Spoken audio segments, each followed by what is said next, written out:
Hey guys, my name is Heather and I'm the Curator of Aquatics here at Josh's Frogs, and today I'm going to talk to you about some of the best tools to use for cleaning your aquarium. If you're cleaning an aquarium, generally speaking, what we're talking about for regular maintenance are things like water changes, maybe spot cleaning, algae scraping. We don't recommend ever doing a deep clean on your aquarium. So if currently you're taking all your fish out and bleaching or rinsing everything and putting them back, that's not good for the fish. So we first off want to start off by saying sometimes deep cleans are necessary. We don't recommend doing that routinely. This can harm your biological filtration, which is important for keeping your fish healthy and alive. So for your weekly water changes, that's going to be your first and foremost, your best maintenance tool is going to be a siphon. If you're currently just cupping water out of your aquarium or topping off when it evaporates, that's not going to be doing your fish any good. They need to be replenished with fresh water at least once a week. I recommend about 25% water change. You can do more depending on how heavy your bio load is. Either way, a cup and a bucket is not really going to be your best tool. We recommend using some sort of siphon. If you're trying to just kind of stay low budget and you don't mind lifting buckets, this is kind of the traditional way of doing water changes, is you'll use a hose, typically a gravel vac. We have different sizes available on our website. So typically you'll have a larger portion here for going through the gravel itself and pulling out debris, and then into the hose and into your bucket. If you go a little bit larger, if you have a larger aquarium, so this is great for your nano tanks. This mini 5-inch right here. We have different sizes, mediums, larges, extra large, taller.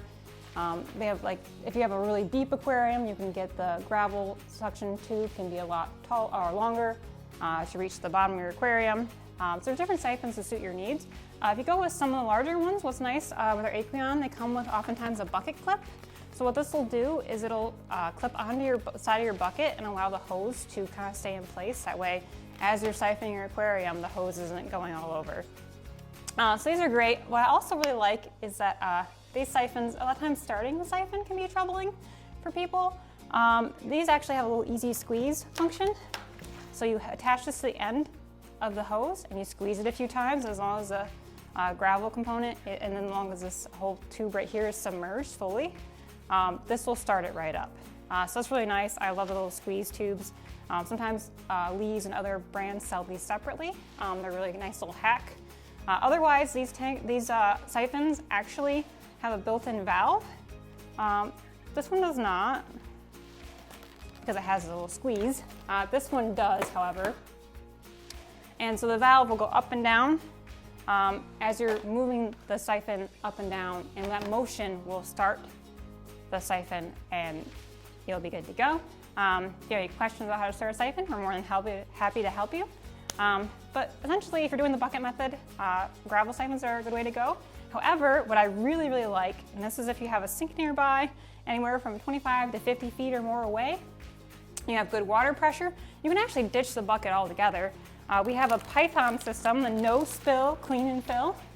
You can actually siphon your aquarium and the water will go directly from the tank into the sink. And it drains that way and you don't have to lift any buckets.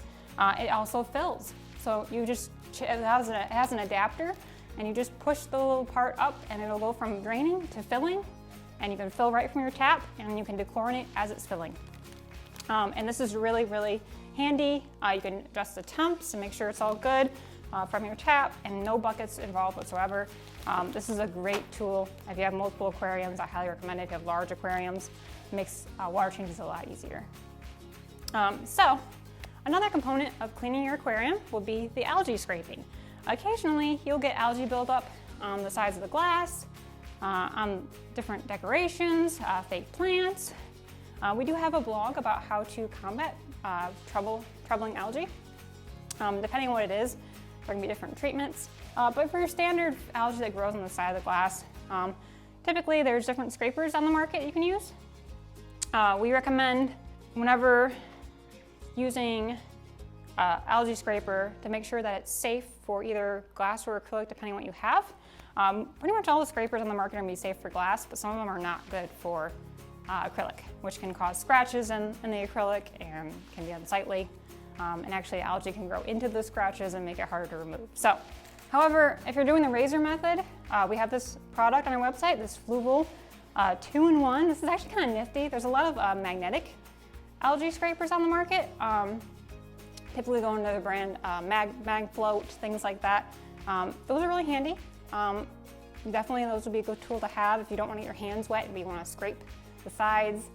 Literally from the outside, the magnet attaches it to the glass, and you just scrape it, you move it around from the outside. What's nice about this one is it has a little built-in razor as well, so you can actually do both.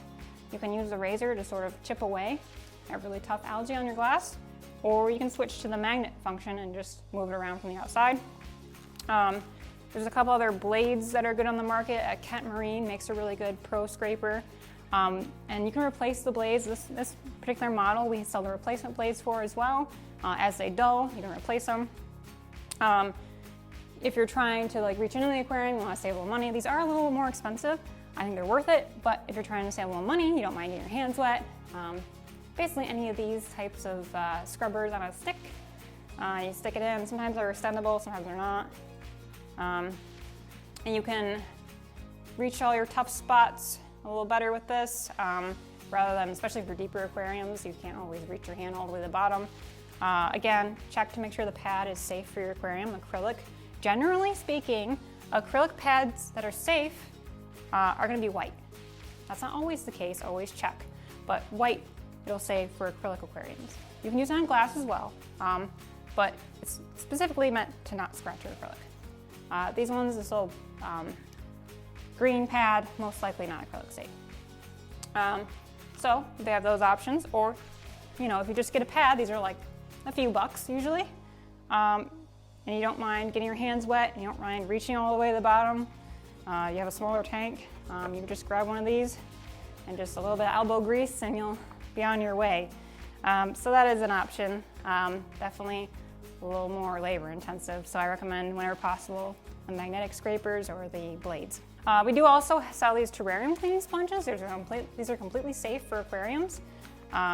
We use these a lot because they're cheap and they're easy. There's like a 4-pack, are usually not too expensive. And the only downside is that they do break up over time. They do tend to fall apart if you use them extensively. So you can get a few uses out of them.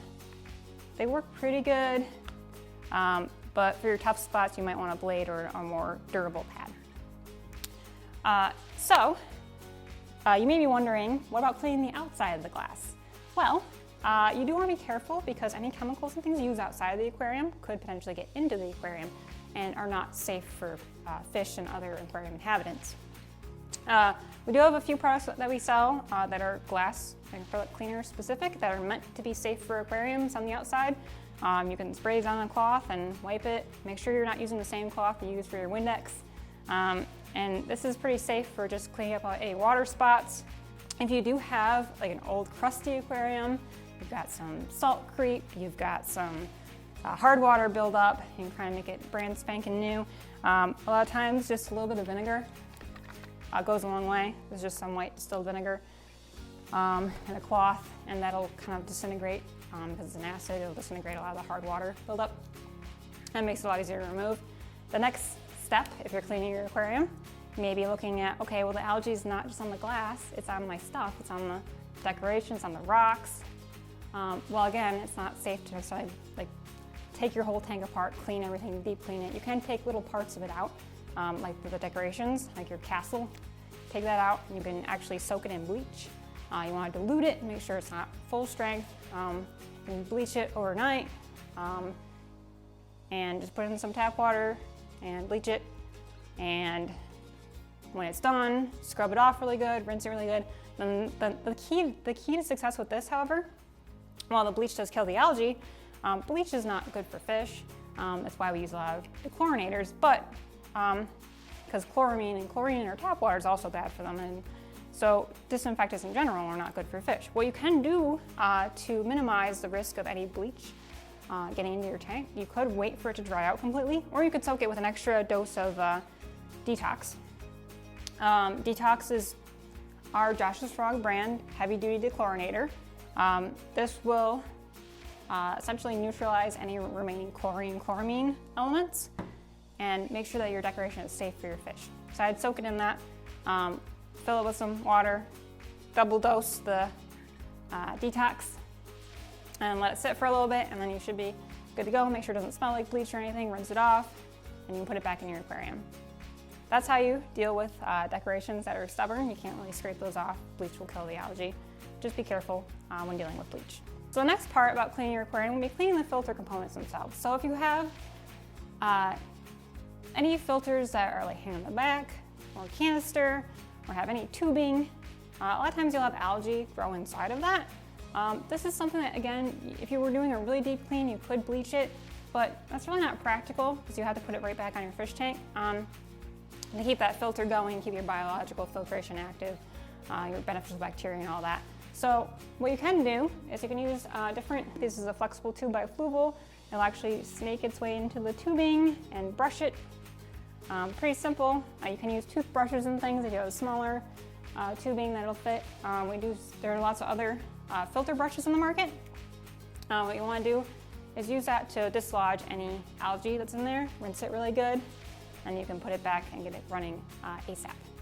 So the important thing whenever doing filter maintenance is to not have the filter down for longer than you have to. Because again, the beneficial bacteria relies on aeration, water movement to stay active.